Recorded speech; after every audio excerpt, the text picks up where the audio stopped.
దేవుడు నిత్యము మీతో ఉండునుగాక. ఆయన మిమ్మలను కాపాడి పోషించి సంరక్షించి మీకు మేలులు చేయునుగాక. ఆయన మీతో నిత్యము ఉండునుగాక. ఆయన సన్నిధి ఉండునుగాక. ఆయన కాపుదల ఉండునుగాక. ఆయన భద్రత ఉండునుగాక. ఆమేన్, ఆమేన్. వాక్యాన్ని చదువుకుందాం. కీర్తన గ్రంథము 107వ అధ్యాయము 26 నుండి 30 వరకు మనం చదువుకుందాం.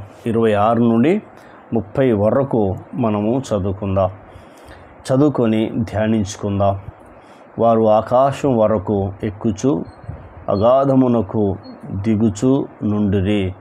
శ్రమ చేత వారి ప్రాణము కరిగిపోయెను. శ్రమ చేత నీ ప్రాణము కృంగిపోతున్నదా? భయపడకు, లేచి చిన్న ప్రార్థన చేయము, అద్భుతాన్ని చూస్తావు. ఆమేన్, ఆమేన్. మనం పరీక్షించుకుందాం, అడుగుదాం దేవుణ్ణి.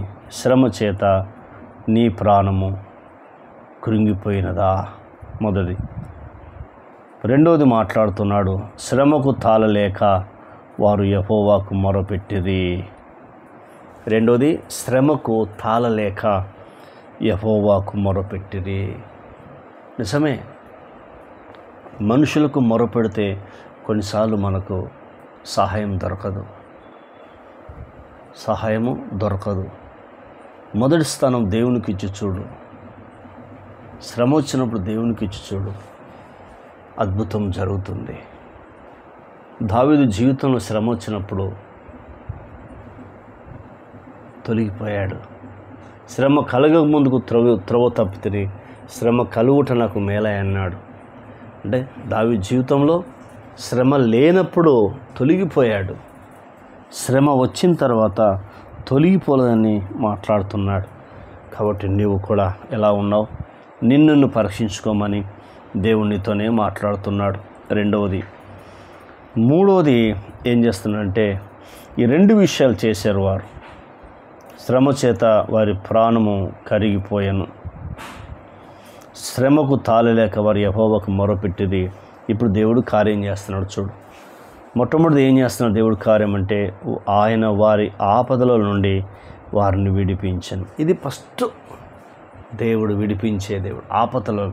ఆపదలలో నుండి ఆయన వారిని విడిపించను.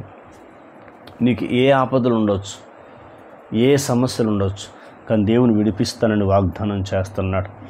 మొదటిది. రెండవది, ఆయన తుఫానును ఆపివేయగా దాని తరంగములు అణిగిపోయెను. ఏం చేస్తాడు దేవుడు? తుఫానును ఆపివేశాడు. అంత అద్భుతమైన దేవుడు మన దేవుడు. ఎందుకంటే సృష్టికర్త ఆయన. ఎవరు? సృష్టికర్త. కాబట్టి ఆయన ఏదైనా చేయగలడు. ఆయనకు సమస్తము సాధ్యమే అని పరిశుద్ధమైన గ్రంథం మనకు తెలియపరుస్తుంది. ఆయన ఏదైనా చేయగలడు. ఎలా ఆపేశాడో మనం నేర్చుకుందాం. కొత్త నిబంధనలో మార్కు సువార్త 4వ అధ్యాయంలో మనం చదువుకుందాం. 39వ వచనం నుంచి 41 వరకు చదువుకుందాం. అందుకు ఆయన లేచి గాలిని గద్దించి నిశ్శబ్దమై ఊరకుండుమని సముద్రంతో చెప్పగా గాలి అణిగి మిక్కిలి నిమ్మలమాయను. ఎంత అద్భుతమైన దేవుడు చూడు. ఆయన లేచాడు ఒకేసారి,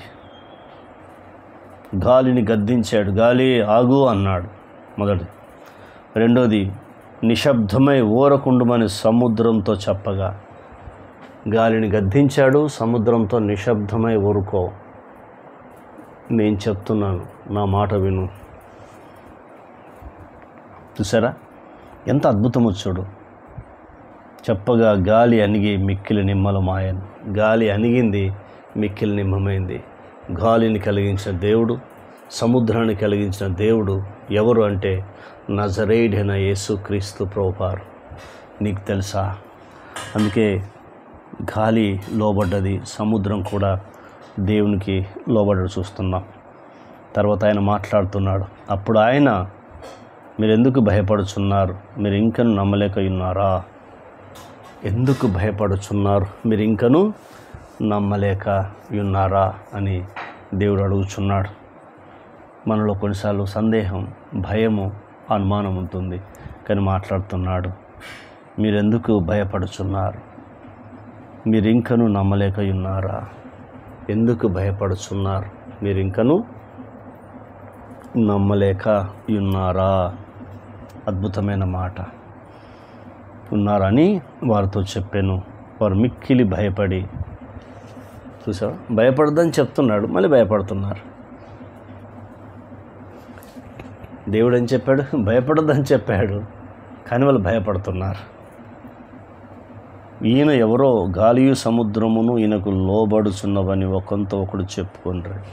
ఎవరో ఈయన, గాలియు సముద్రం ఈయనకు లోబడుతుందని ఒకంతో ఒకడు చెప్పుకున్నాడు. కాబట్టి ఒకసారి నిన్ను పరీక్షించుకో, తీర్మానం చేసుకుందాం. ప్రార్థన. కన్న తండ్రి, మీకు స్తుతి కలుగునుగా, మీకు మహిమ కలుగునుగా అని అడుగుచున్నాం. విన్న మాటలు దుష్టతకు పోకుండా సహాయం చేయి అయ్యా. నీకు వందనాలు చెల్లిస్తున్నాం. శ్రమ చేత వారి ప్రాణం కరిగిపోగా, శ్రమ తాళలేక వారు నీకు మొరపెట్టగా, వారి ఆపదలను విడిపించినావు, తుఫాను ఆపివేసినావు తండ్రి. వారిని అద్దరికి తీసుకొచ్చిన మహాదేవుడు నీకు స్తోత్ర.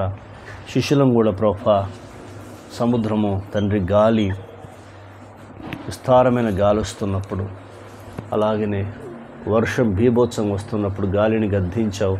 సముద్రం నిమ్మలం ఉడుకమన్నప్పుడు ఊరుకుంది. అంత గొప్ప దేవుడు నీకు వందనాలు. మీరు చూపిన కృపకై మీ కృతజ్ఞతలు చెల్లిస్తూ యేసు నామములో పొంది ఉన్నాం తండ్రి. ఆమెన్. ఆయన కృప సదాకాలం తోడై ఉండి నడిపించునుగాక. Amen, amen, amen.